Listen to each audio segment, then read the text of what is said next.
Chère Sylvie Saget, mesdames les entrepreneurs de pleine commune, membres du programme Les Essentiels, mesdames et messieurs, bonjour. Je suis très heureuse d'être avec vous aujourd'hui pour célébrer la fin de l'année du lancement de votre très beau programme. J'aurais évidemment préféré m'adresser à vous en personne, mais les contraintes d'un agenda ministériel chargé en ont malheureusement décidé autrement. Le programme Les Essentiels apporte une véritable réponse de terrain et à l'un de nos plus grands défis, mais aussi l'une de nos plus belles opportunités du monde économique actuel dans le contexte de la crise sanitaire que nous traversons. Nombreuses sont les femmes talentueuses qui ont pris la décision de se lancer dans l'entrepreneuriat, mais elles ne savent pas par où commencer. Et elles doivent se battre contre le poids des stéréotypes, conscients ou inconscients, qui laisseraient croire que l'entreprise est une affaire d'hommes et qui pourraient faire barrage à leurs ambitions légitimes. J'ai moi-même commencé ma carrière dans l'entrepreneuriat et pas dans n'importe quel secteur puisque j'avais choisi le BTP pour me lancer. Et je vous laisse deviner les difficultés initiales auxquelles j'ai eu à faire face dans cet environnement éminemment masculin.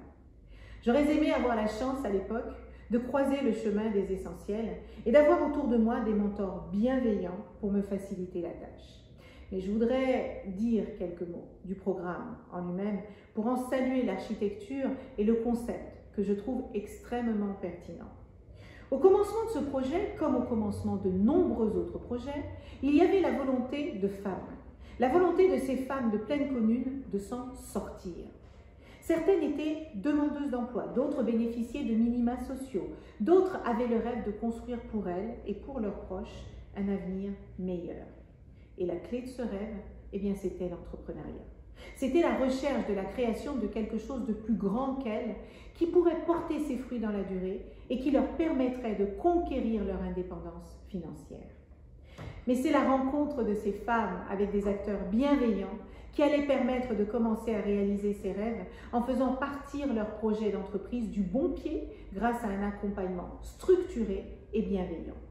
Vous le savez, le programme inclut différentes étapes qui permettent de maximiser les chances de réussite de chaque projet individuel au travers notamment de phases de formation, d'ateliers thématiques et de préparation de business plan suivis de belles séquences de coaching. L'ambition du programme dans sa phase de lancement en 2021 était d'accompagner 12 femmes porteuses de projets. Mais cette ambition initiale ne constitue qu'une première étape avant la mise en œuvre d'un programme d'accompagnement de 50 femmes au cours de 2022 et de 2023. Je tiens donc à saluer et à remercier chaleureusement pour leur engagement les responsables de la Miel et de Cunact qui sont les co-créateurs de ce programme.